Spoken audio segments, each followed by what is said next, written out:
Welcome back to 4 Geeks by Geeks, the place where geeks come to geek out. As always, I'm Bozer, and this is your latest episode of Cloudscape, TTRPG actual play podcast / Twitch / YouTube using the Fate Core system, which is an amazingly loose-ish rule set if you are looking for something a little bit different than D&D. If this is the first time that you found us, thank you. There are 3 previous episodes. Go check those out, and you can catch up on all of these. Unless you're watching back live here on Twitch, then thank you.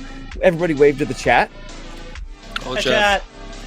And you can also catch these on YouTube, on our channel, or on podcast if you prefer to listen, because we want to shove our content down your throat. Consensually. But, of course. Always consensually. How are you guys doing, players? Feeling it. Ready to party. Oh, Existing. Yeah, I'm all right. How was everybody's week? I know T, you had a tough week. I hate when you do this. It's okay. Don't put. I'm trying to figure out what week this is, and I think this is the last week of May. Oh, don't do that. You tried that all the time with City of Mist, like, plan ahead this week. And I'm like, we have no fucking idea when these are airing. The lottery numbers were 4, 18, 37, 16, and 12. Whenever this airs, you have to have a tough week before it, okay? I have enough of those. Please don't fucking put that on me. Oh, but I don't know about you, but I'm ready to play some more Cloudscape. We kind of left off all over the place a little bit. You're probably wondering, how will this party get together? Me too. We won't. It's my goal. I'm trying to split the party for as many episodes as possible. As long as we don't do the Walking Dead boomerang storytelling, we're fine. The what? That's like what crushed The Walking Dead as a series. They did boomerang storytelling. So instead of one episode touching base in 4 separate stories like ours, they would do this week is this person's story, next week's this person, this person, this person. So you have to wait 4 weeks to come back around to the same story. Fuck yeah, we're gonna focus on Wayland this episode. That's what murdered that show. Sit tight and not say a fucking word.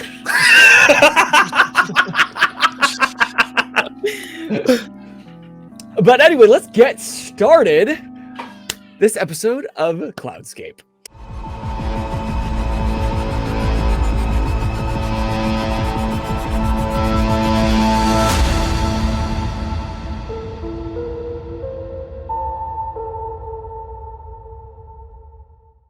Last time on Cloudscape, our players Theo, Kit, Wayland, and Syrkon had to deal with the consequences of kidnapping a terrorist and also breaking Nan's foot. Kit quickly helped Nan up to the stairs to the apartment above their auto shop when the emotions of the day finally caught up to her. After promising to cook a pot roast for dinner, she remembered the meeting she was meant to go to in Nan's place with an associate of the Gold family, seeking the whereabouts of her missing father. Steeling herself once more, she put on her father's jacket, left Nan a note and a damn sandwich, and headed toward the Hammered Glass. Meanwhile, back at Max's, which is Theo's legal office, Wayland and Syrkon relished in the awkwardness of their first meeting in over a year, ever since Syrkon surgically removed Wayland's hand during an interrogation and presumably left him for dead on the Kieran Gold's doorstep. But after Theo called in a few favors to get the capsule looked at by the capsule that Liana attempted to take in the secret room, get that capsule looked at by a lab tech he once dated, before discussing next steps about Liana now that she was restrained in the secret room. You guys pitched some ideas. Theo, you kind of bounced off what it was like to be a father to these two that don't have children. Well, Wayland kind of does, in a way, with your guild previously. Yeah, I got my younglings. But all right, Anakin, calm down. Eventually, Syrkon excused himself to go to another meeting at the time, and you two made some pasta in the kitchen, where Wayland kind of broke you down a little bit and convinced you to take the personal approach, feed her some dinner, and maybe get some information there. But quickly, firing up to a rage at Liana's naivete, in your opinion, about joining a cause for a boy, you threw a chair, threw her food, and quickly stormed out of the room. But Damn, then, that's going to attract ants. yeah. But speaking of track, then you had the secondary idea that, hey, maybe we let her go. We plant a tracker on her foot and figure out where she's going in the next few weeks.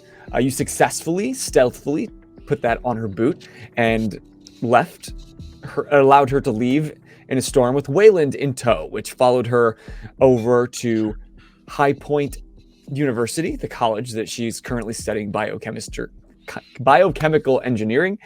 And Wayland had a few rough rolls, had a grappling hook hit him in the face, and fell on a poor, we'll call him Chad, as he was off to get his drink. Grapple, kids. Yeah, I'm gonna be honest. I was feeling pretty confident about my abilities, and I was humbled. I was humbled for sure.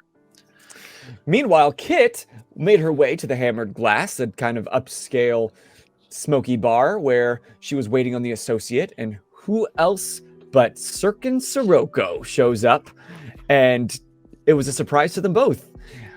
You exchanged some words and figured out that you can maybe do something mutually beneficial by Kit allowing you to enter her auto shop the next day at 2 p.m.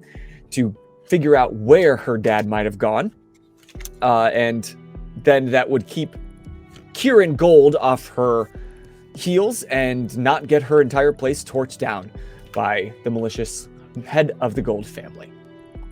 But as you exited the Hammered Glass, you ran into Haven, the Gold family guard dog, who told you that Kieran Gold was actually expecting an update right now and was taking you to see him. While Kit made it back to the auto shop and beat the ever-loving shit out of the car that she and her father, Tobias, had previously worked on before abandoning her just months ago. And that's where we'll pick up today. Oh boy. So it's still the night that all these events have taken place. We haven't even made it a full day into this campaign.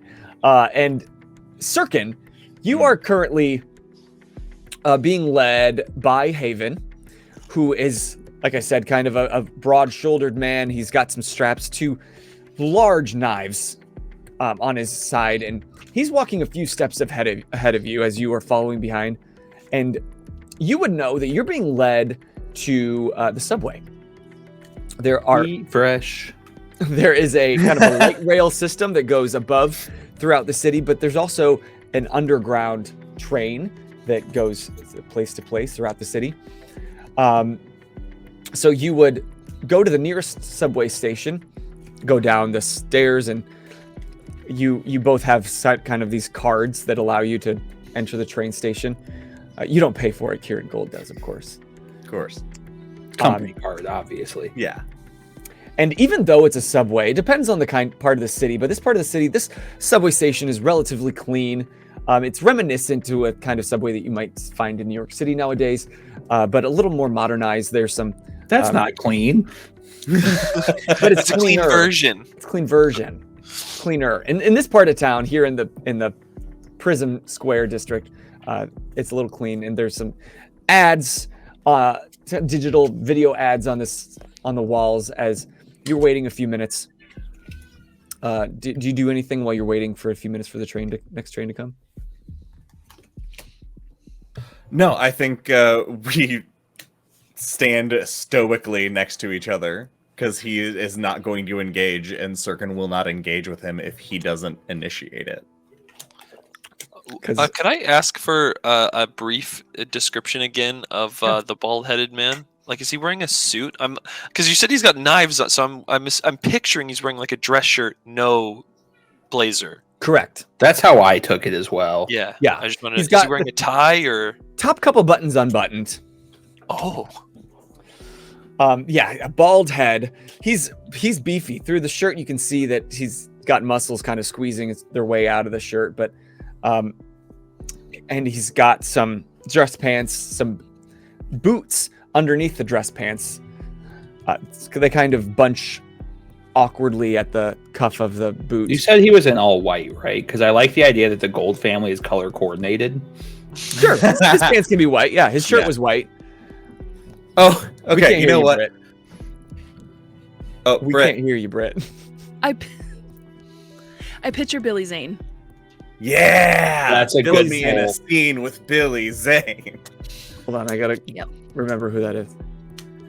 Oh, He's yeah. He's Yeah, an asshole in essentially. Titanic. Yeah. But with some like stubble, with a kind of a good 5 o'clock shadow going on, and he'd be maybe a little taller and a little thicker. What you were saying, Syrkon? Oh, so they're as they've been standing there in silence for just again that uncomfortable amount of time.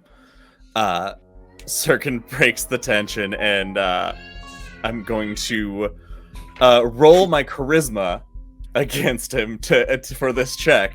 I'm going to take my invoke my stunt. Trust me, so I'm going to get a +2 to this because he's a non-friendly. Essentially. Yeah, essentially. And Syrkon, in all this silence, he just turns slightly and says, "Are you aware that the brain weighs 3 pounds? How much of it do you think you need?" And just, like, finding a like he has no brains. Like, he's just trying to take a little jab at him. But and I want to... a highbrow jab. Yeah. And I want to roll charisma to see if he thinks it's funny. And if it catches him off guard. Okay, I'll roll against your charisma with provoke or intimidation. Just because he's constantly trying to, especially around you, while he might be off-putting towards you and you seem off-putting to him, the fact of the matter is you basically trained him. He came... You were on the scene first. You taught him much of how things work with the Gold family, and based on people coming and going and going against the Gold family and disappearing, he's always been loyal, and he's never faulted in that. And so he slowly moved up the ranks as someone that they could trust, and now they keep him very close because of his size, what he's capable of, and also his loyalty.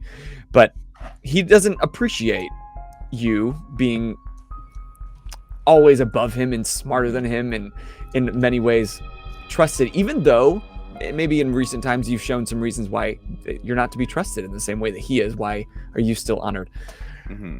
So he's always against you. So go ahead and roll your charisma. I'll roll All right. provoke.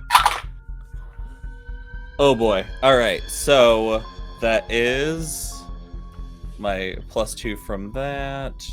My charisma is a 3, so 6. Jesus. Okay. So as he's standing there, you turn and you say this. He takes a second.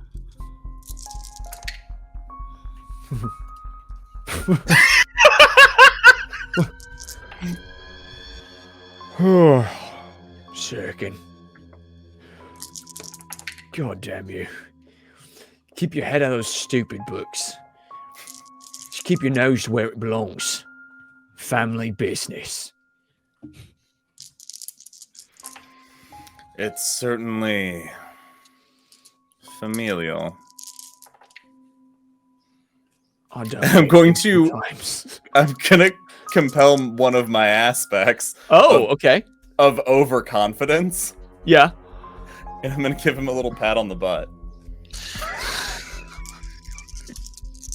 Keep it up, Tiger. Okay, yeah, I'm gonna get. It's like that mentor like, because you said we're family. So you say it's all familial, and you slap him on the ass. And I just give him a little like you pat your son on the butt to encourage him like to get in the big game. And honestly, because you rolled a +6 on that charisma, I'm gonna say that he's surprised, And a little And turned on. and you feel him. Yeah, you feel the cheeks kind of clench just a little bit, right at the point of impact. And then he relaxes. But it's thick as a peach. She ain't wrong. That thing, he can squat. You could put a peach between it and make some juice. On out. Thanks, guys. This has been great. And he just like, you see him smirk a little bit and shake his head, because that's not the first time. On as stoic as you have been and typically are, on occasion you just in the past have thrown a left curve and slapped him in the ass a few times, or just stupid things like that. And I guarantee that's been a scene in a smut book. Well, it's one of those things. Like, I like that Syrkon has very specific relationships when he's one-on-one with someone, and that's just if it's just the two of them, that something like that is in the mix. Mm-hmm. I love it.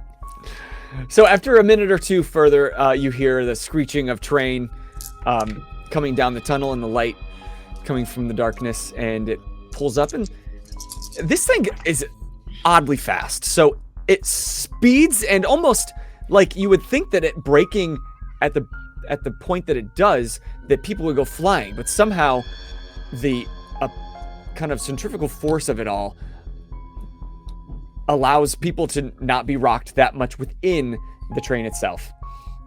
And the doors open and people exit. Some other bystanders, there's not many, maybe 5 others in the subway here with you. You all get onto the train. And it goes a few stops further until it hits Pike Street, which you would know is the exit that you need to get off on.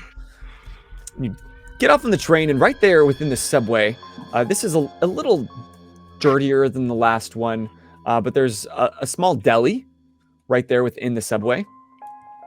And above it just says Subway. Jerry's. Jerry's Subway.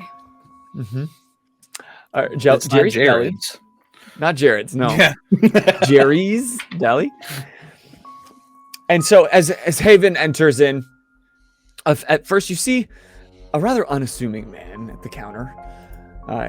And this deli not only has food and some fast grabs of things you can take to eat, but it's got a full sandwich bar behind. And as he's coming in, he's starting to put his gloves on to make a sandwich, and he sees Haven, and he's like, "Oh, hey there, Haven.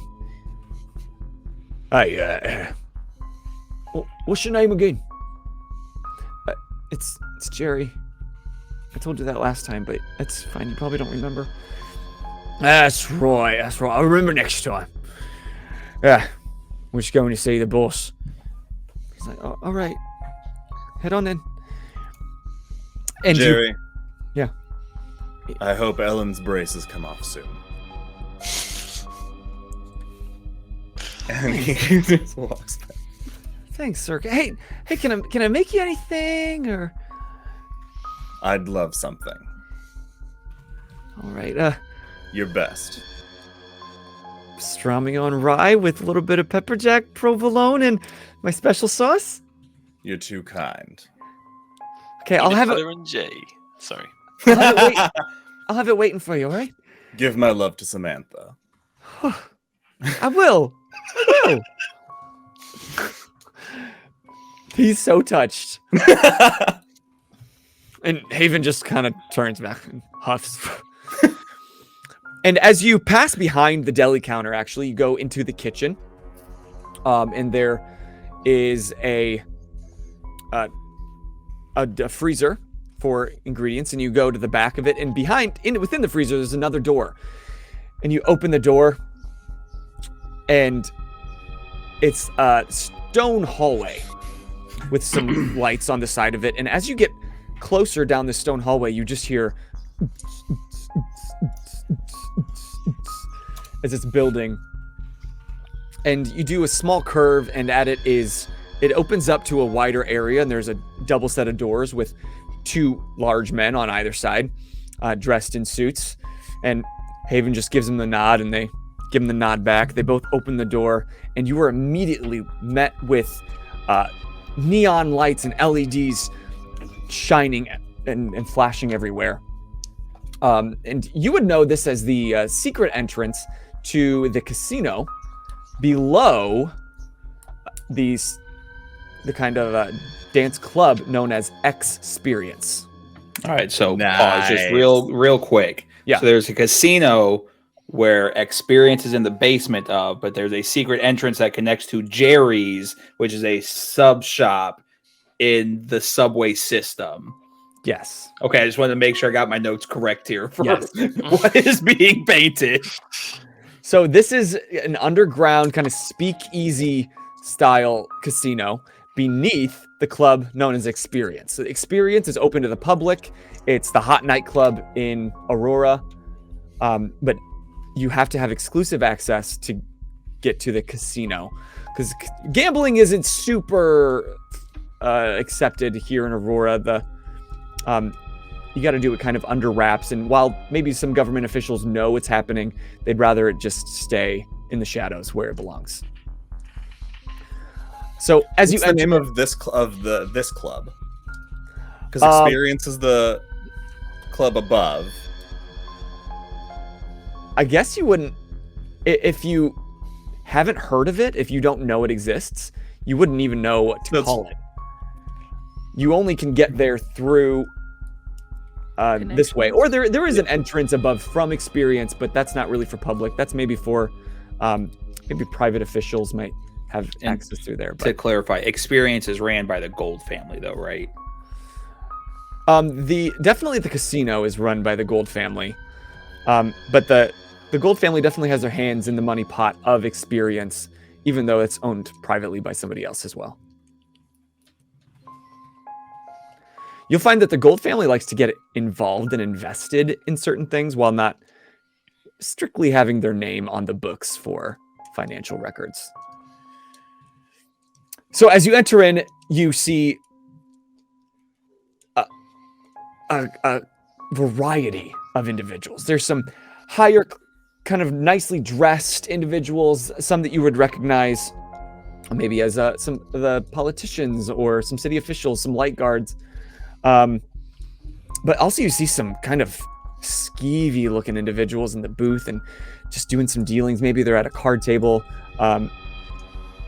And Haven just kind of skips all that, goes straight to a back room within this casino where it's kind of like it's a private room for high stakes gambling games of poker or all those kind of things. And he gives a little knock, and somebody on the other side of the door opens it, and you are met by a rather large individual, but not in a super strong way. Like he's not a fit cut kind of guy. He's bigger, kind of like Kingpin in a way, big kind of guy. Like the Blob from X-Men? Not quite that large. No, not quite that large, but you can tell maybe in his heyday he was super fit, but over the years that those muscles have kind of built on with layers of some fat. That's my excuse. He's in a very nice tux, or not a tux, a suit, pinstriped, with a golden tie, his signature golden tie, kind of a shaved, close-cut head, haircut, and an extra chin right underneath his normal chin. He's got a cigar in his mouth, and he is playing cards with another individual that you don't recognize at first. And he's looking at his cards, and he doesn't even look up. He just gives you the hold on a minute finger and plays a card. And the dealer standing at the table there with the two individuals playing, like, Mr. Gold, you've done it again. And he pushes chips off to Kieran Gold. The other guy kind of throws his cards on the table. He just leans over. Better luck next time. You're excused. And this guy kind of gives him a nod, but as he turns towards you, you can see him like roll his eyes and crane his neck a little bit and just... Kieran was the fat guy? Kieran was the fat guy. Okay. And Kieran then looks up at you, Syrkon, as Haven kind of takes his go-to spot, standing just on the side of Kieran, a few paces away, folds his hands in front of him, just always on the ready. Syrkon, take a seat. Sits down next to him. So, I'm hoping you got some good news for me. I have news. And at that, he kind of turns his eyes and raises his eyebrows. I didn't ask for news. The quality of it's up to you, I suppose. Well, the quality of it would depend on how I react to it. Precisely. What have you got?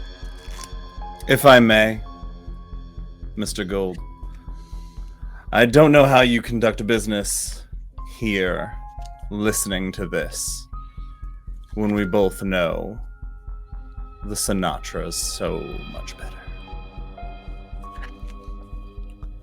People like the bump, it makes them drink, it makes them pay.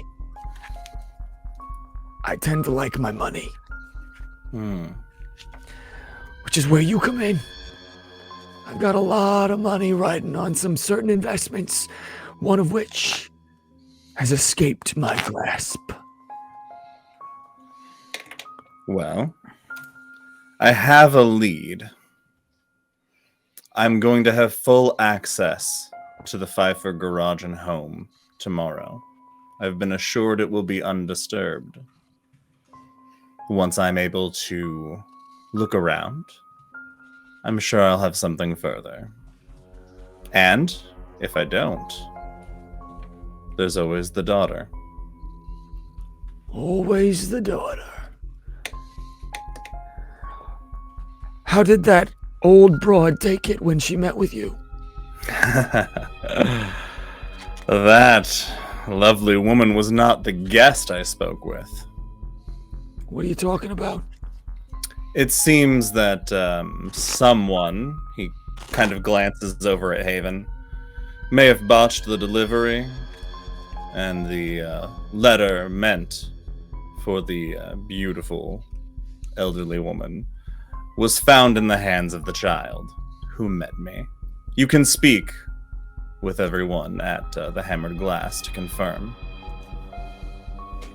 And turns and looks back at Haven. Oh, I'm sure that won't be necessary. Will it? Haven. I did what you asked, so I left it for her. I even made sure the old broad put in her pocket. What happened after that? That red-headed freak don't sit well with me. Your job is the complete job, the follow-through. I taught you better than that. Listen, you're getting old in your age, Syrkon. This new dog's got some tricks. I look forward to seeing you heal. Boys. If you want to fight, that's on you. Do it outside. Mr. Gold, you've trusted me on many, many occasions. I am aware that this case demands urgency. Now, I'm not foolish enough to know you haven't had extra eyes on me lately. I want to assure you, this is well in hand. That's a funny turn of phrase you use there, Syrkon. Well in hand. Tell me why that's funny. Well, the irony of it is that I am only hoping that the remaining hand is sticky as the original.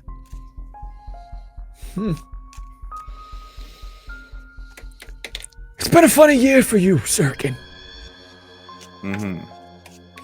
You were always one of my best. The best! He looks back at Haven. This guy could get anything out of anybody. and never left any threads of evidence to lead it back to me. Except once.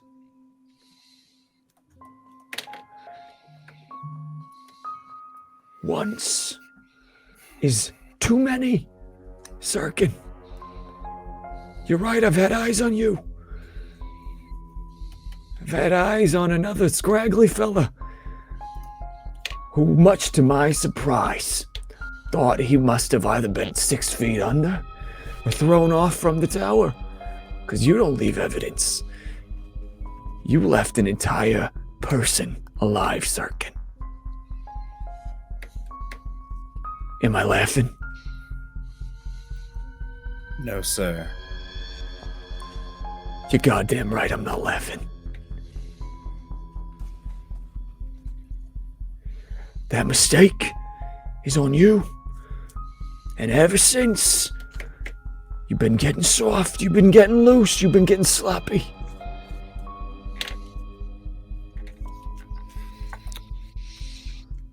Things have changed. There's no denying. We can do more with what we have. More for this city. More for these people. We can save them. It's the sesquicentennial, Mr. Gold. The goddess Octaris made a way for salvation for all people. And today we celebrate her. The city celebrates her. When will be my day? And he stares at you, leans in, locks eyes.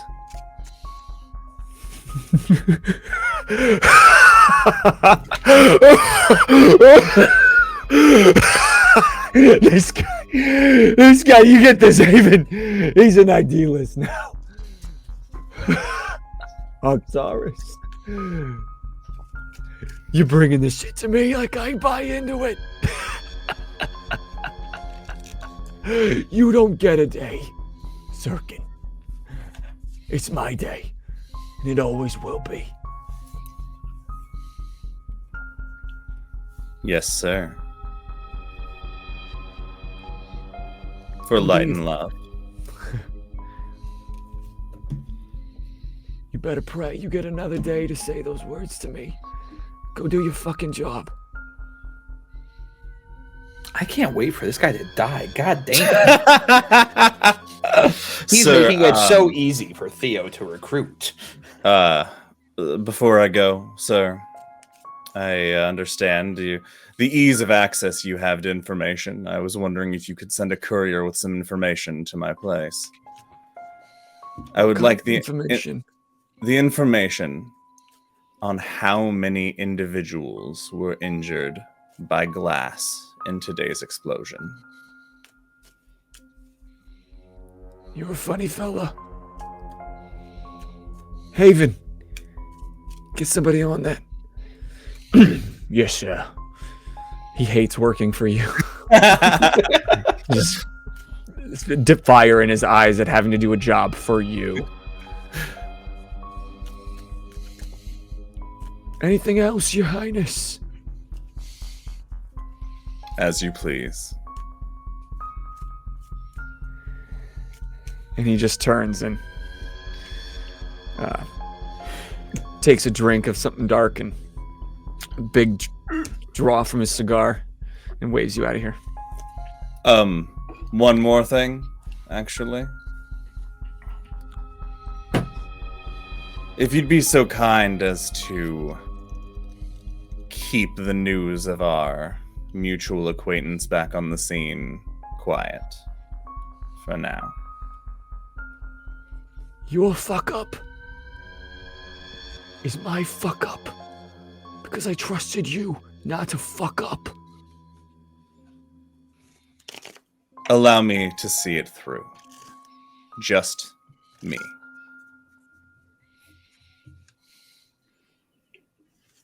Don't fuck up.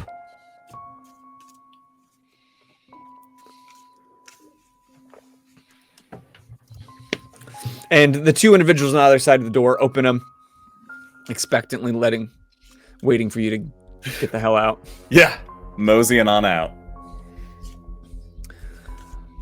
And as you exit, you pass by several tables, just right for the pickings of some chips. And you got some extra money in your pocket, maybe. I have time.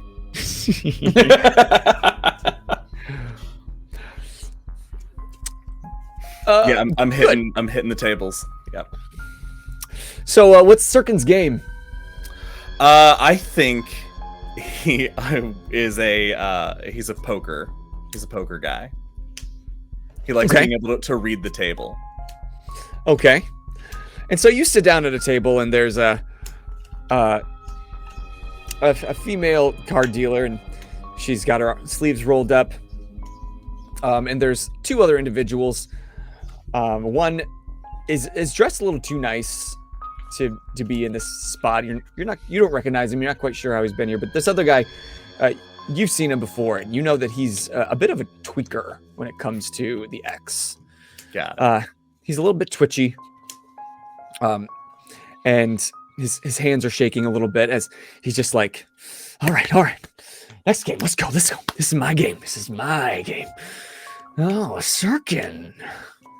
You ready to lose some money? It's a pleasure, Keller. We got some fresh meat at the table.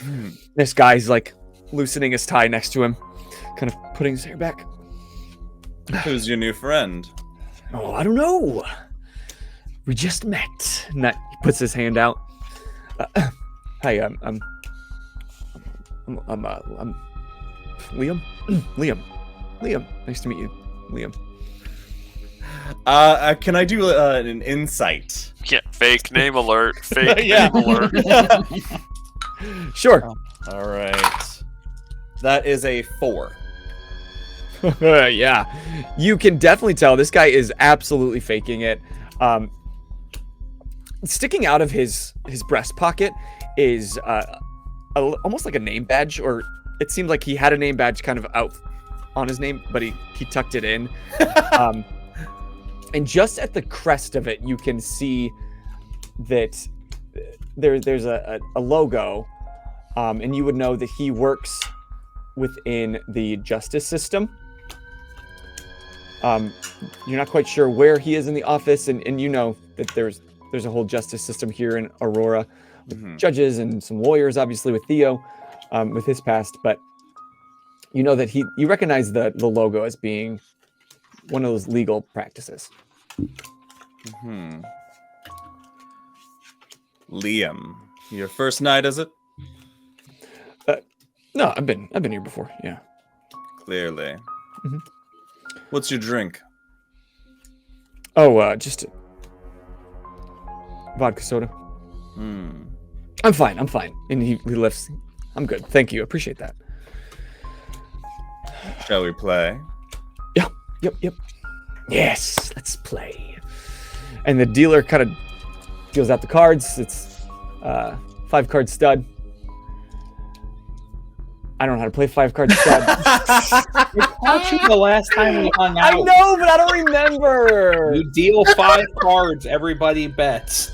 Best hand wins. Yeah. Okay, great. That happens.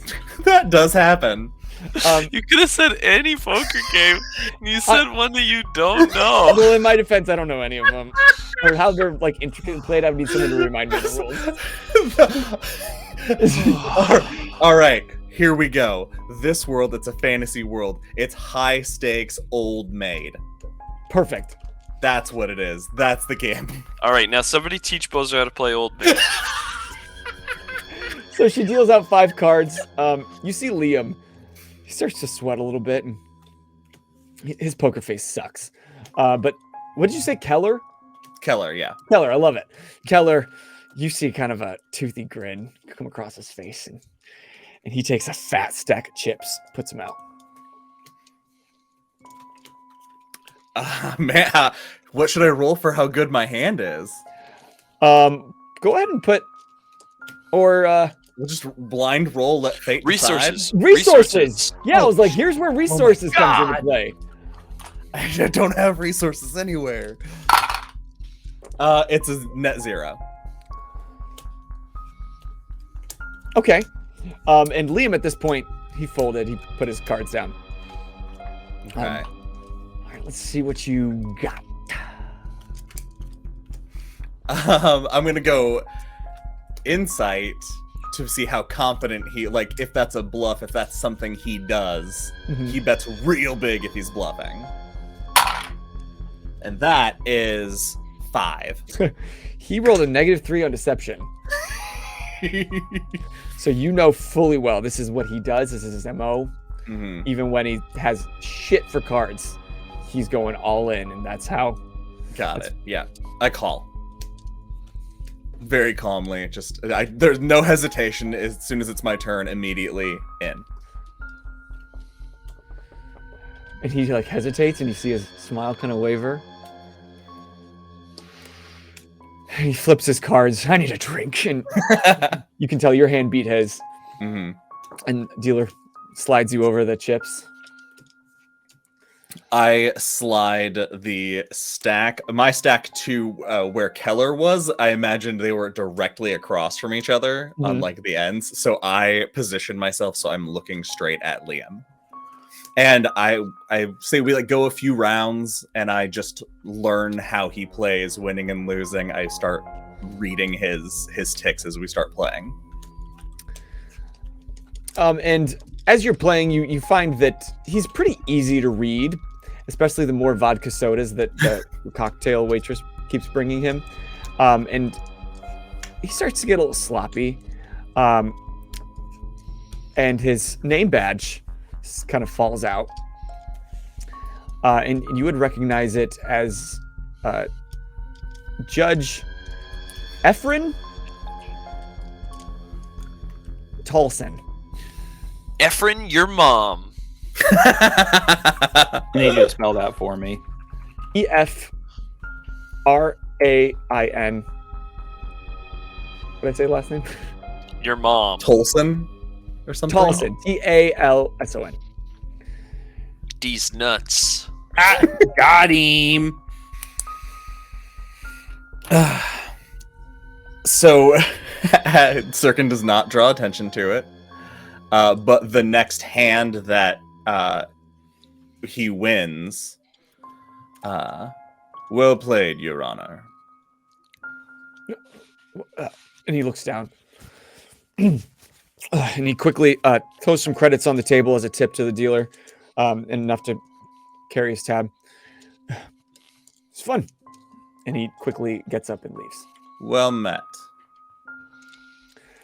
So while you're there in the casino pushing your luck, curious to see how much you win or lose by the end of it. We'll do some. B2. Yeah.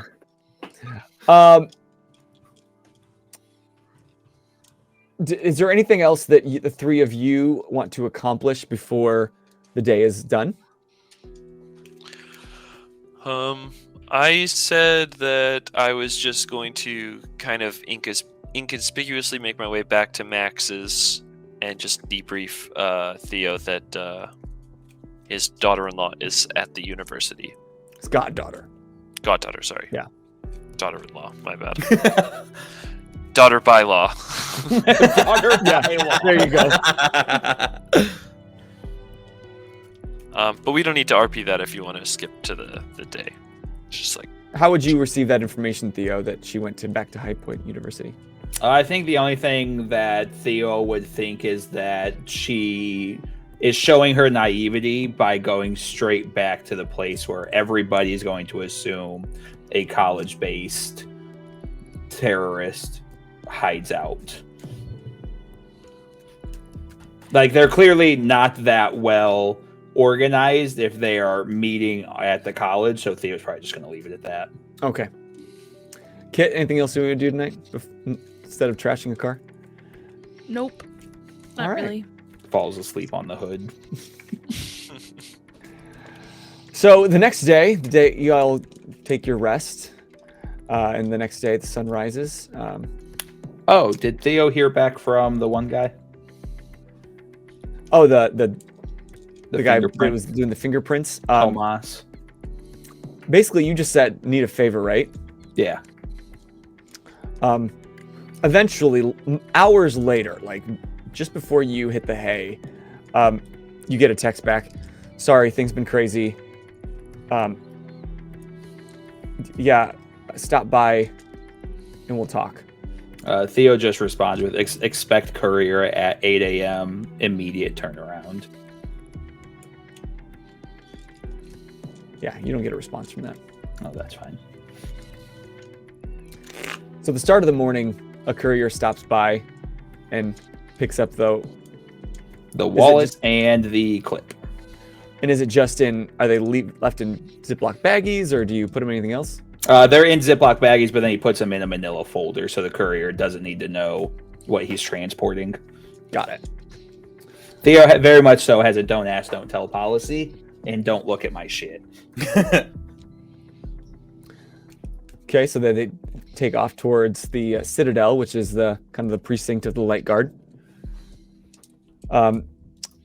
Syrkon, just out of curiosity, give me another resources roll, and I'm going to do a DC with it. We're going to see, and I'm going to compel your press your luck, to make the DC rather high to see how much you either take away or lose. Oh, okay. Since the aspect's compelled, does that mean I can re-roll? You'd have to use a fate point. I'd have to use a fate point. Yeah. I'm going to use a fate point. Okay. To re-roll. So you gained one and you lost one. I gained one and I lost one. It's the same. Net zero. Rip. Oh, God. So while you were cleaning house with Keller and Judge Efren Tolson, you couldn't rip yourself away from that table, and you just kept pressing your luck until you were one of the last people there. You lost a lot, but I think the biggest thing was that Kieran was leaving and saw you with not many chips in front of you, and just getting soft, and took his exit. Oof. Yeah. That's tough. That sucks. Ah. Yeah, Syrkon hangs his head when he leaves. He's like, it's got to him that he did it again. Mama. Ooh. Hey, it's time for a quick stretch break. And maybe a snack. Can you bring me back some popcorn? Yes, I'll wait for you. Alright, now back to Cloudscape. Kit, it's the next morning. What are you doing? I'm extremely hungover.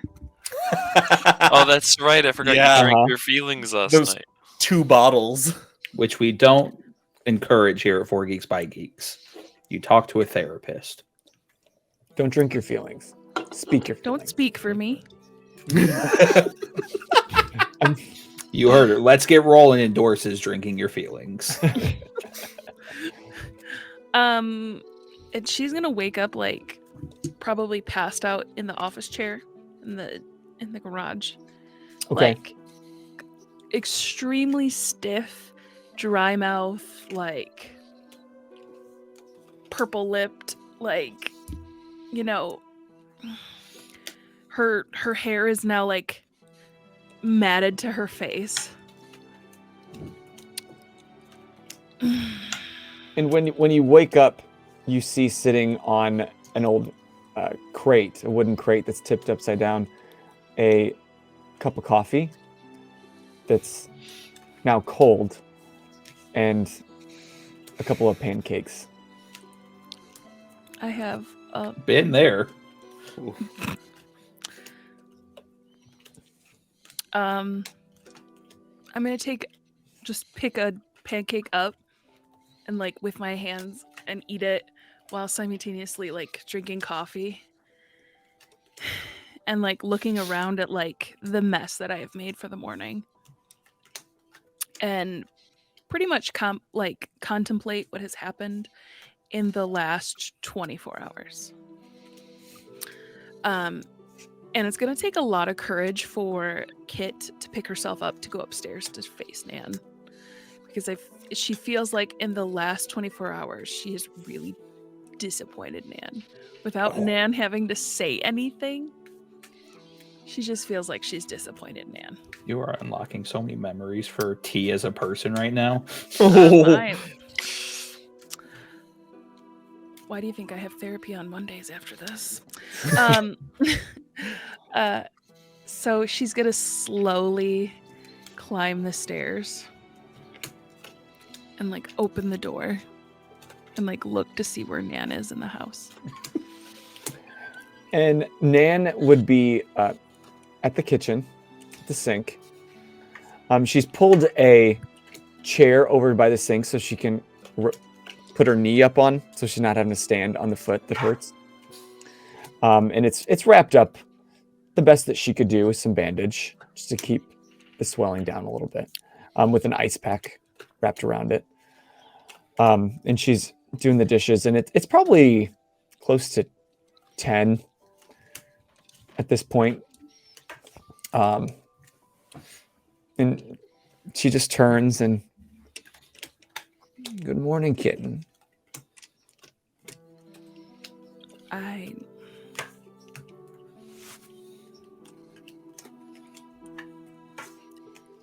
Nan.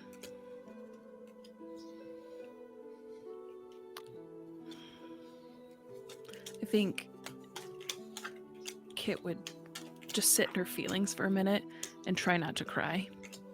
Because she's cried a lot in the last. I'm sorry. And she finishes kind of rinsing one of the dishes that she's working on and turns the water off. Dries her hands. Come here.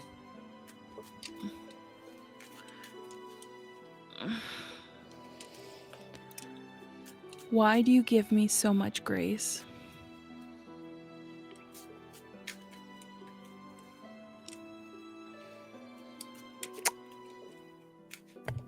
You wouldn't believe this, but it's only by grace that I've made it this far. Your pops, I gave him a lot of shit back in the day. When I was about your age, I feel like I lost my way as well. And if your grandpa wrote me off and was disappointed in me, who knows where I'd be. But rather than be disappointed, he knew who I was. And just like an engine with a piece loose, he knew what I could become, what I was capable of. And just as he does with a wrench, he tightened my loose ends with his love. And that's all I plan to do with you. And she grabs your face and looks you dead in your big blue eyes. And she takes her glasses off. Don't do it to me, Bozer. Don't do it to me. I don't know what's going on. This world is not it's not the world I grew up in. It is the one you're growing in now. And I know that I can rest easy, knowing that at least for a part, you get to shape it. And I trust you to do just that.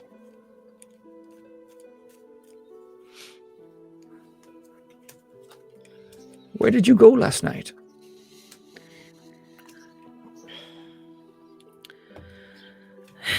To take care of family business. And that's all she'll say.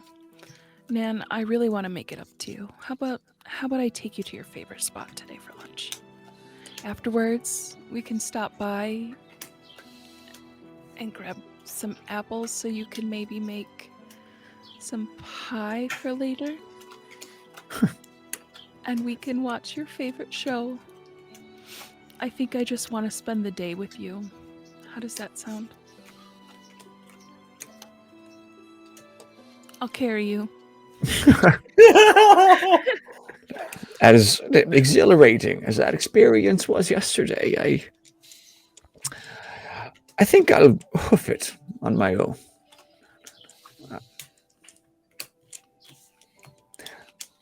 I'm coming back to that question, but I know you'll tell me when you're ready. Kit shakes her head but for now, can we just be together? That's all I have ever wanted. Now go clean up. You smell like shit. And Kit's gonna walk towards the bathroom. And she's gonna stop before she goes in and she goes, a lot has changed. I used to like change. Not so much anymore. And she closes the bathroom door. So as not to need to take us through every step of that great day out with Nan, you get cleaned up and she's slow moving, but she can limp. It's just a small fracture. It'll heal. And she even took some, it'd be aspirin, but it's almost like X-powered aspirin to a safe, minimal degree where it's not going to heal it overnight, but it definitely takes the swelling down faster than a normal aspirin would. And so halfway through the day, she starts to feel a little bit better. It's still fractured, still needs to keep it wrapped and up as much as possible. Wherever you stop for lunch, she's putting her foot up on another chair. And while I feel like we would have taken my motorcycle too. We wouldn't have walked. Yeah, so, yeah. There's a little less. And She's before in I the sidecar? left, yes, with her goggles. Yeah. Hell yeah. And I feel like before we left, I would have left some doors unlocked as to, make it a clean for Syrkon. But I also feel like I'm nervous about it, and I would have maybe left a note on my father's desk that says, in and out, you promised. And we're gonna leave. I would have left. And that's all I would have left. Just checking in, Wayland, did you stay at Theo's? Yes. Okay. So what are you trying to accomplish there, if anything? Wayland said that, I was told that I could do some odd jobs, but basically I'm just kind of playing support a little bit until this thing gets under wraps. I feel like even if he's not taking tabs, I'm taking tabs, and I definitely owe him one. So I'm gonna hang close by. If he dismisses me or whatever, then I'll leave and I'll go back to my safe house. But I'm kind of just essentially waiting for my assignment from him and putting my own personal grievances just on the back burner. While you're out and about a little bit, maybe on one of those odd jobs, you catch something from the corner of your eye that you haven't really seen in over a year. You see a younger individual with some tattoos on the neck, head kind of shorn on the sides with a bit of a mohawk, but it's got a jacket, and on his Well, you tell me. Syrgon's Reach, your previous guild. Yep. Would your members have any identifying factors? I'd say the idea is you'd want to be prepared for any kind of job, and I think that if there's any like identifying factors, it would be more subtle. Like it would be like a badge, like a you know what I mean, like a card or some kind of like token of some kind. Like let's say like maybe a coin. Mm-hmm. Feels cool to me. Like just something that's subtle that you can like display that you're on the job without like necessarily drawing focus. Because for a lot of the idea is that we're supposed to be like Swiss Army knife tough guys that are here to like make the job go smoothly. So you it's not like a gang where you'd have colors or flags. Right. You know what I mean? Something's much more subtle. Yeah. But like I don't know. Like I feel like are you familiar with like Thieves' Cant? Like I feel like there would be like ways to tell like openly as well. Like maybe like some kind of like weird phrase or something like that. Sure. I didn't necessarily think about that. Sorry. No, it's fine. I've kind of put you on the spot. We didn't talk about it previously. They have like a signature piece of gear. That like a hook for a hand. The whole. Oh like, shit! Wait, is a certain thing or something. No, I like that. I like that. Maybe like I like the idea of maybe like a 4-finger ring. You know what I mean, like knuckle dusters style, but it's like the ornamental rings. I like that idea. That's dope. Good for the punching.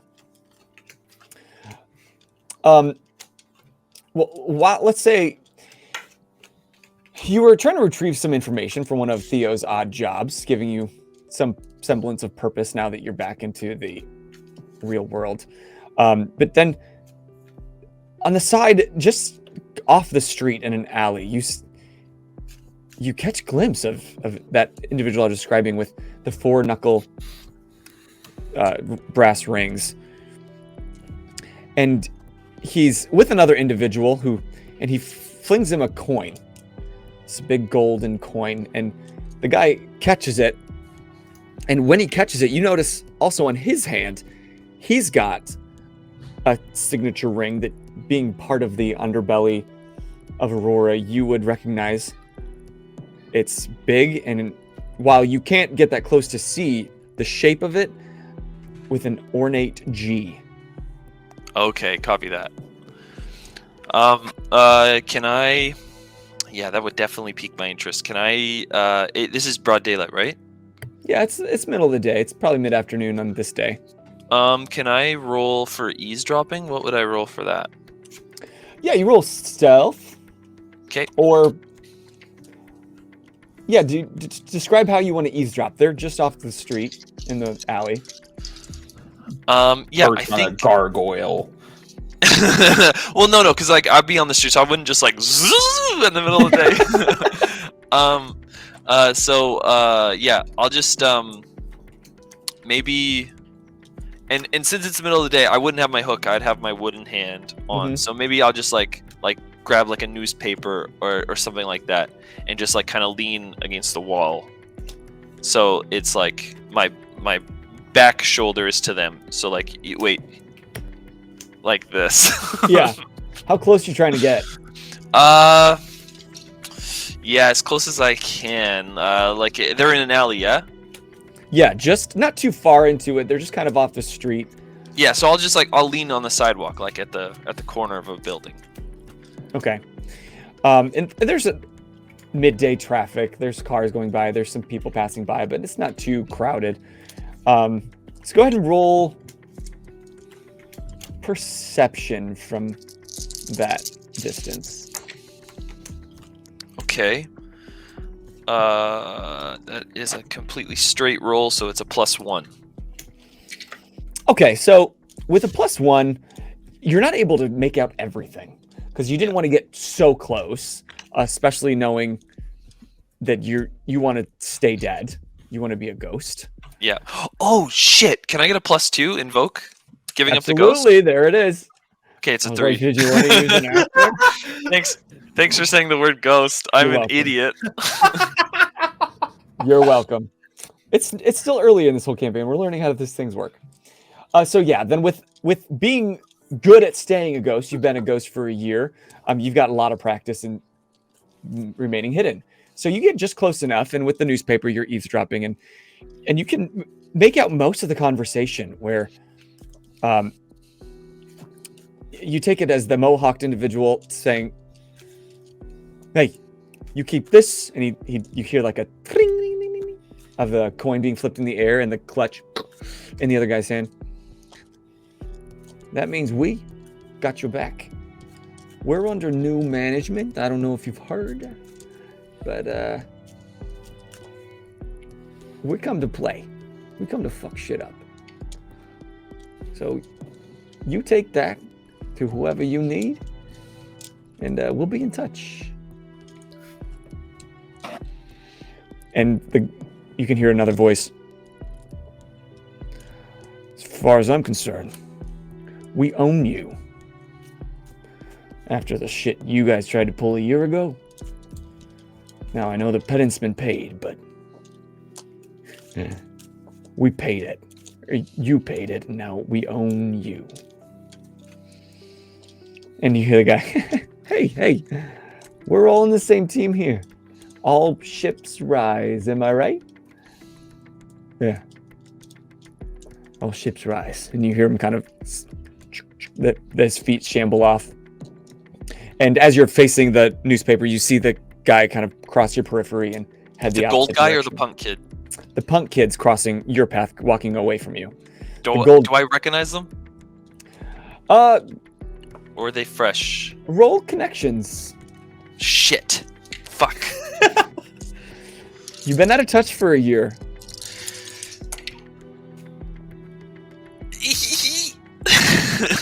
That's a -1. Oh, Yeah, this guy you do not recognize. You would probably assume that under this new management, since your brother-in-arms has passed away and his son Uriah took over Syrgon's Reach, there's been some new recruiting efforts, and he's getting some fresh blood. Out with the old, in with the new. We're shaking things up a bit. Yeah, that's gonna boil my blood a lot. The fact that they would be expanding, and I know that they're not getting properly trained. They're just turning into thugs again. Exactly what we were trying to prevent. We were trying to give these kids purpose, trying to give them honor, and they're wiping that slate clean. Fuck. But he's new, so he doesn't know me. You assume? I'm gonna kick his ass. Yes! Describe how you'd like to kick his ass. I start with tripping him. Okay. As he's walking past me, I want to trip him. Okay. this is the Sigurd's Reach one. Sigurd. Yep. Syrgon's Okay. Reach. Right? Yep. Sigurd? Okay. Oh, you got me messed up. Sigurd. I Sigurd. and then you. Sigurd. Do I have that written correctly? I have it spelled as Sigards. Oh, I have different. Syrgon. So Sigurd. Okay. I'm going to change that. Sigurd. Sigurd's Reach. No wonder when I Googled that word, nothing came up. That'll happen. Huh. All right. So you roll. Yeah, can what either was roll the stat you want? fight, or Fight? if you want to argue something else, you can. No, fight'll do. Okay.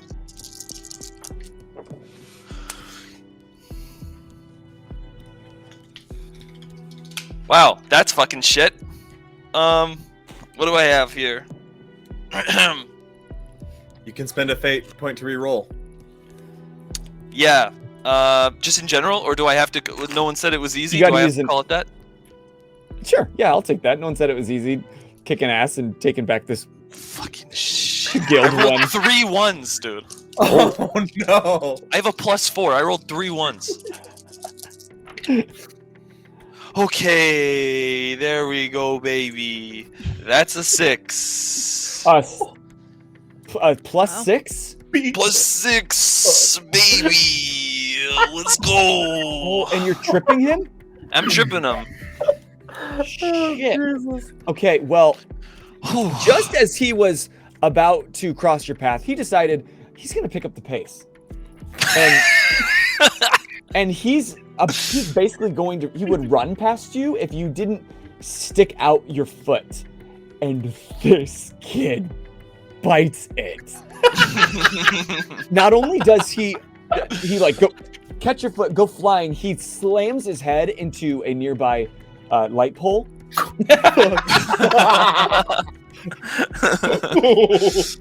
He's knocked the fuck out. No way. Damn. All right, that doesn't exactly send the message. Have a good day. He overcorrected. That doesn't exactly send the message. Okay. But you succeed. You succeed so well. He slams his head, but he's not unconscious. But he's on the ground and he's seeing stars, and he just like groggily turns back. Who the fuck? And sees this scraggly homeless individual approaching him. Yeah. I'll just like kind of like whisper in his ear. And just be like I'm like he's like seeing stars or whatever, so I'm just like gonna get my head next to his so he still can't see me, kind of thing. Yeah. Right. All right, And- John Cena. So he can't see me. So the idea is that he can't see me is the thing. I don't want him to be able to. He can't. Anyway. So just to be sure. Or Yeah. So I'm gonna go right up next to him and be like, "You reach too close to the sun, you get burned." Pop. and knock him out. Yeah, I'm gonna put him to sleep. Go ahead and roll fight one more time. Okay. I want to see how bad you put him to sleep. Okay. He's so happy. Okay, that's fine. That's fine. +4. Jesus. Plus 4. I just want you to know he's rolled 0 in defense both times. This is That's a lot of shifts. Does he lose teeth? Like, He's losing something. plenty of brain cells, a concussion. But he probably would lose a couple teeth if he had energy or consciousness to spit them out of his face.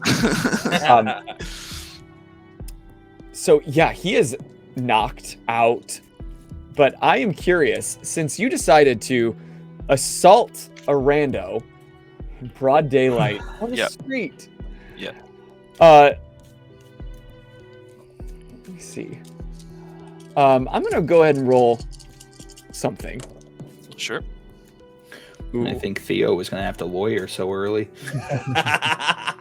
It's okay. I can get out of this. I've got 1 fate point left. You're lucky. Like I said, Light Guard are now. It's not like all of a sudden a military state, like martial law is in place, but now there's a lot more Light Guard. They're patrolling. You just happen to catch them between shifts, and Nice. there might be some bystanders that are like, "What the fuck?" But some people are like, "That's par for the course." Other people are like, "Oh my babies!" Are you Shit. I'm gonna take his rings. Oh, Yeah. He's knocked out. He can't. I'm fight. removing him from the guild. Jesus. All right, so you got his rings. Is it taken that seriously in the guild? Like, if you lost a ring of those 4, you might be just completely kicked out. They take Yeah, it that serious? the idea would be like it's like not a meristocracy. What's the one? Therocracy or whatever. Like it's like power equals power. You know what I mean? So like the idea that they're like they can't like stand up to getting jumped in the street. Like Yeah, they're exactly. obviously not gonna like. Got But it. that's the old guild. That's the old guard. You know what I mean? So I don't know if it'll be taken as serious, but the idea is like you're supposed to be like a formidable, force. Mhm. You know. All But right, so you take his rings and you leave do you leave him there on the street?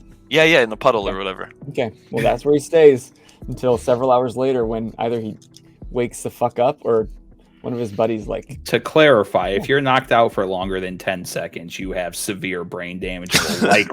Your life is likely forever changed. This guy took 10 shifts of damage. I Yeah, think he he might be dead. It might be. He might actually be dead. You don't know. You'll find out maybe later. Maybe. But it's coming up on 2:00 on this day, and Kit is out with Nan. What's Syrkon doing? I would like to actually. So I'm going to spend a fate point to. I think I would do this for an aspect to essentially as Wayland is walking away, Syrkon happens to drive right up to where he is. Like to make would that be a fate point to make that aspect for the story? I don't need that. Okay, perfect. All right, so keep your fate point. I need you guys together, please. Yeah. So Syrkon pulls up in his car and sees he's tracked Wayland down. He's been looking for him. He stopped by the Theo's office and he wasn't there, so he's been kind of looking around.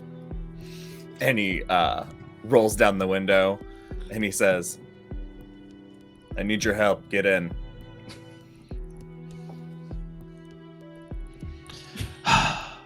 He's gonna kill you.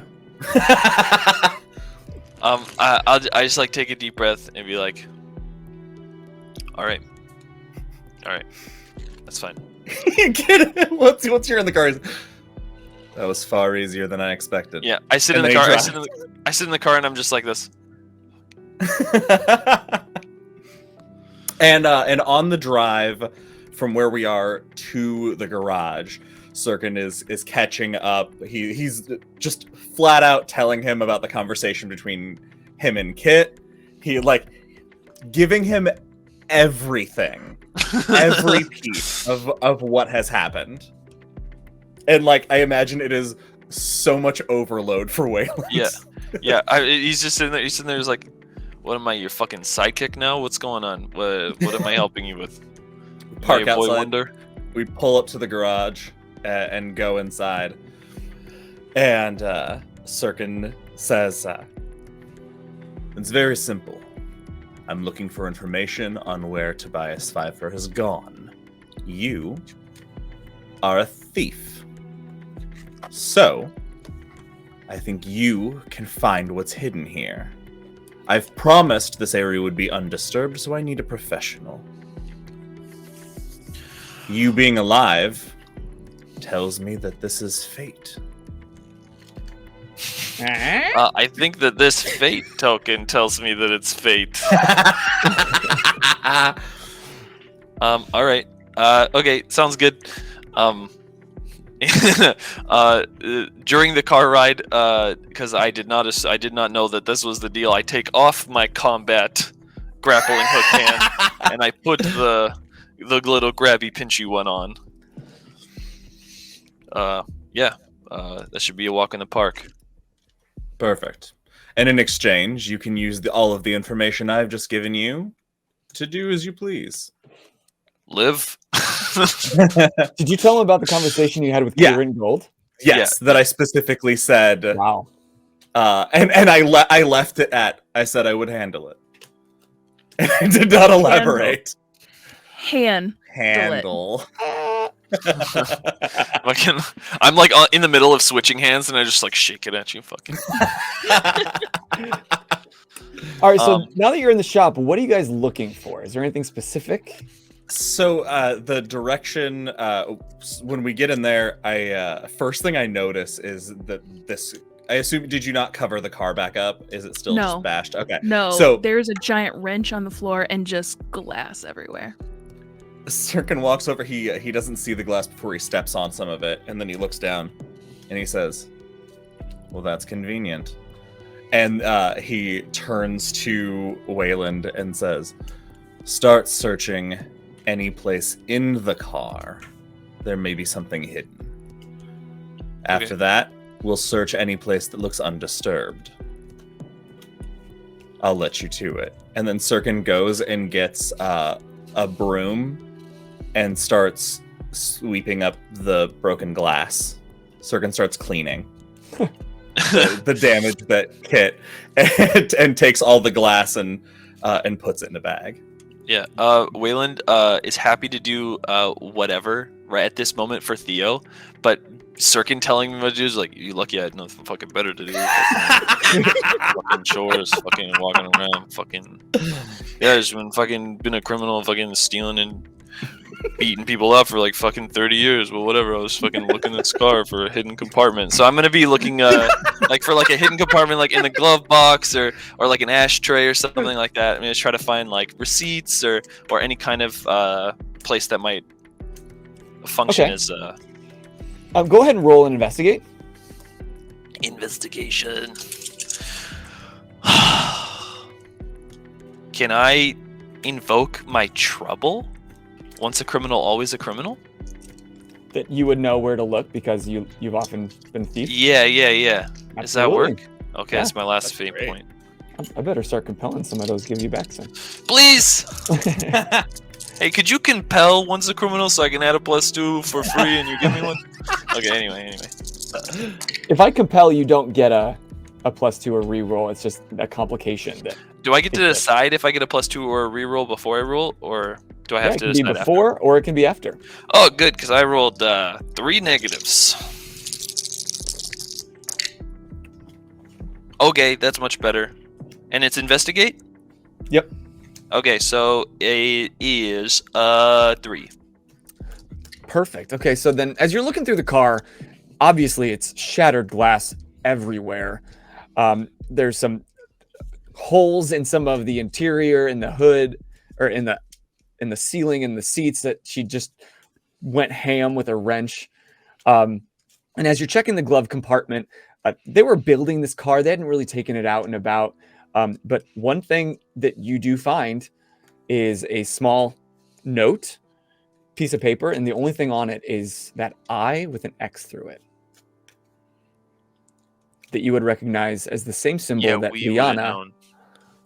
was carrying behind her on the banner. It said, "Open your eyes." Yeah. Oh shit. Just like just my fucking wooden hand sticks out through the broken glass. Open your eyes on this. Haha! Syrkon comes over and his hand. I'm not so good at letting go, so you have to pull it a little bit. There's a little tug of, like a small tug of war. Got it. Where'd you find it? I don't remember. I wasn't listening.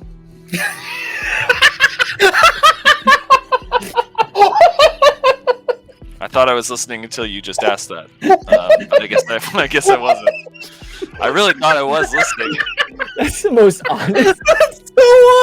I really did think that I was listening, but I guess I wasn't. I found it in the car that I'm Glove in. compartment. Yeah, Yeah. that's on me. Do you search anywhere else in this garage or just the car? I'll tell you that, and Kit, add to this if there's anything else. But there's probably 2 bays for some cars. There's some lockers and some cabinets on the far side, and then the back towards the front door or the stairs leading up. There was your father's desk. Right, he would have a kind of a space. Yeah. With, it's probably still covered in papers. I probably have not touched it. And then there is family photos, like the one that was in the lore, on the wall. So is there anywhere else in the garage you would like to check? Yeah, Syrkon is gonna go to that desk full of papers and do an investigate check on them. He's gonna try to sort through them, and that is a +2 -1. Oh my god, I can't do math. That's a 2, because I have a +1. Okay. Yeah. So as you're sorting through, mostly it's old receipts, old invoices, some tracking between where a part might be, and as you're opening kind of the center drawer, you see this orange flyer that's printed on it, and it's kind of wrinkled and seemed like it's been folded up a few times, put in a pocket. Maybe somebody might have been contemplating things about it, but written on it is a big $10,000. Survive the night in the Iron Corners. And Hell yeah! And it shows kind of like 2 fists. It's got a crude drawing of somebody kind of in the background with a bit of a steel mask. over them and like a drawing of basically a boxing ring. And this looks like it's been carried around a lot. Yeah. Is there a date on it? No. Okay. All right. Syrkon's gonna fold it up and pocket it. Oh, do I not get to know? Oh, I'll share it with you. We have a drive home. Oh, nice. Nice. I'm not gonna make you swing home. I'm gonna take you back to Theo's. Okay, cool. That's sick. I think this is probably a better time as any to think about having some kind of I'm not saying I'm compelling giving up the ghost, but I'm gonna need some kind of mask. I'm gonna have to go full vigilante if I'm gonna be fighting in a boxing ring. Yeah. I need a persona. I need my Spider-Man moment. It's Spider-Man. The human spider. You said it wrong. You got my name wrong. Yeah. Except instead of Uncle Ben, Nan is living. Nan lives forever. Is there any is there anything when we're checking lockers, anything locked that would need a burglar for?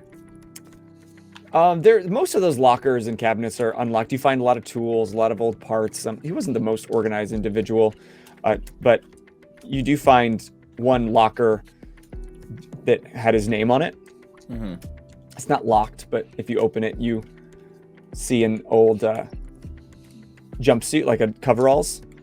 And inside the door, it had an old picture of Kit's mom that's kind of worn around the corners, and you can tell it's been kind of touched, maybe a couple kisses on it on the day-to-day.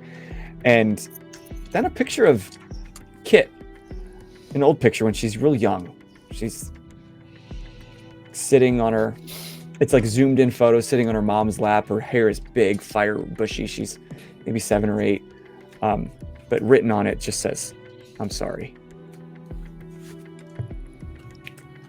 Syrkon takes them out of the locker, and he goes back to the note that Kit left. Was that on your father's desk that said, yeah. So he takes the note that Kit had already written, flips it over to the other side, and says, "Apologies, some must be moved." And it's when, if this was a show, you'd pan out and see that, that desk that was a mess. In his going through it, he's organized it in piles. So, and the pictures that he took from the inside of the locker, he places them under the note. So once she picks it up, they'll be under there. I'm gonna compel right-hand man. I'm just kidding. But while he's organizing the papers, I'm just gonna take tools and shards of glass and put them in my wooden hand and just pretend like that's a new weapon. Like making little fingernails out of glass. No, I'm just trying to it's edgy. I'm like a fist. Yeah. I could punch someone with this one. Pretty cool, I think. Come Wolverine now. Are you done? I'm just kind of sitting there silently while he's doing that. God. I'm like, I've done my job. I'm just fucking. You're messing with the glass, and you don't notice that Syrkon's finished. And I walk up next to you, and I have this bag. Because I swept up all the glass and debris from the car being destroyed, and I just hold the bag open for your hand since you're playing with it. I'll toss it in. Yeah, that's right. All right, let's go. We? Yeah, let's leave. And then we get in the car and head back to Theo's. While you're headed back to Theo's, Theo, you get a phone call. Okay. And you recognize the number. It's Molly from the lab. Hello. Hey, Theo. Hey, what you got for me? That's it. Straight to business. I mean, hey, how you doing? God, this is why. And you can hear almost the phone is pulled away from her face. Why do I fucking do this to myself? Here, let's try this. Sure. Again. Hey, beautiful, what you got for me? Fine. Okay. You want it or you don't. You're giving me mixed signals here. I'm giving. Never mind. So, I was running some tests on this little capsule. It's quite interesting. It was semi-dissolved, so thank you for that. Cute. But I was looking at it closely, and I don't know what you thought it was, but it's some sort of herb. It's not an herb that I really have seen very well. It's a mix of herbs, really. It's all organic. It's nothing synthetic. It's not like something that we would make here in the lab. It's not like I'm gonna swallow this thing. Is that what you wanted me to do? Just see what would happen? No. Well, I don't know what weird trauma you're working through, but wrong guy. You're my trauma that I'm currently working through with you. So You're welcome. thank you, Mother. But from what I can tell, it's a mix of herbs. One of which is a semi-toxin. It's not enough to kill you, but it might be enough to at least stop your heart. And I'm not sure what this other mixture of this other herb is, but it's all organic. I know that they grow a lot of weird shit over in the greenhouses on the far side of the city. If you're looking for trying to figure out what it is, that might be a place to start. I don't know. And you would know the greenhouses. Like I said, there's several different parts of the city, but the greenhouses are more of the agricultural district. We got to grow something up here in the clouds, and they've managed a way to, with the help of the sun, massive greenhouses with fields within and crops, and that's where we would grow any produce. It's also like the slaughterhouse side of the city with some of the strangest creatures that make their abode here in the skies. But that's the go-to place if you want the freshest produce or this rare flower or herb. Greenhouses are the place to go. Did you get my package yet? Is that a joke? No, I sent you a package this morning. You did? You Yeah. sent it here to the lab? Yeah. Hey, Livy, did I get something? What the hell? Why don't you tell me? Apparently, yeah. Hold on. I'm gonna go get it. Bring it over here. And Theo sent her a massive bouquet of flowers, a bunch of chocolates, and several bottles of wine. I don't know what your deal is. I don't like it. God, I want the flashback for this relationship, and I want. Well, you're gonna fucking get it. It sounds like. I feel like Kit, upon meeting Theo, would just be like, "Bam!" That's so rude. What She's has gonna Theo kick done? you in the nuts. I cannot Love wait. bombing there, sir. It's not love bombing. He's thanking her for the help. Like a fuckboy. Thank you. This doesn't make dinner less expensive. I don't know. I was just trying to say thank you for that. This is I mean, their- I can stop sending you things if you prefer. Pick me up Thursday at 8. That's what you can do. That's fine. I don't. Where is this coming from? That was the plan. Okay. Don't be backing out on me. Don't be softening the blow for when you have something come up. Listen, that's only happened. Okay, fine. Uh-huh. I don't do it on purpose. Says he to me for the 14th time. That's not been that many. And Theo checks his book to flip through. He has a tally mark of how many times he's been pulled away from her. He's like, fuck, she's right. I would like to spend a fate point to compel T for his "you can't please everybody" to realize you have an appointment already around that time. I love it. In your book. Damn, I gotta just erase my note now because I made a note to say make sure to ruin the date. I can just erase that. You did it for me. So I don't think you spend a fate point at that point. He doesn't get one back. It's just. But don't I have to spend one to compel someone else? Or no, I guess I can just compel.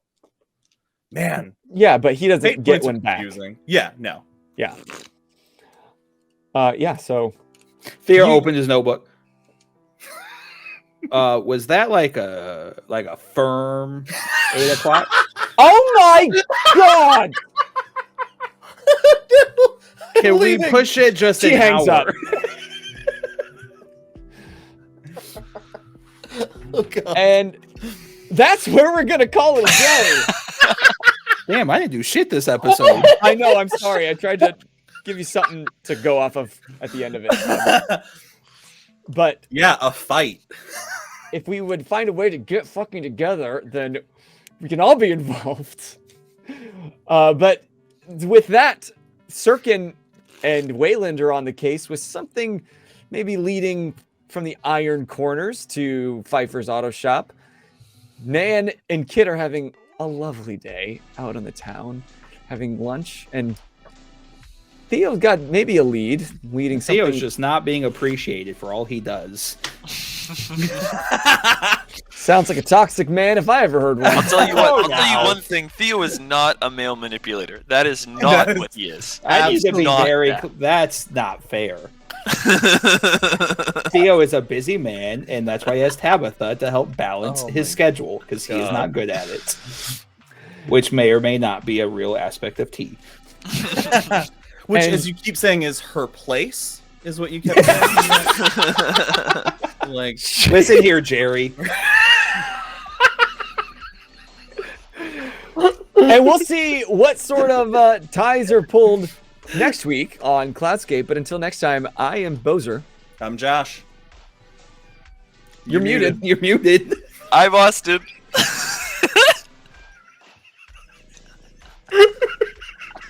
Whose cat is yelling? It was me. I was the cat. And you just keep geeking out. Geek it out. Bye.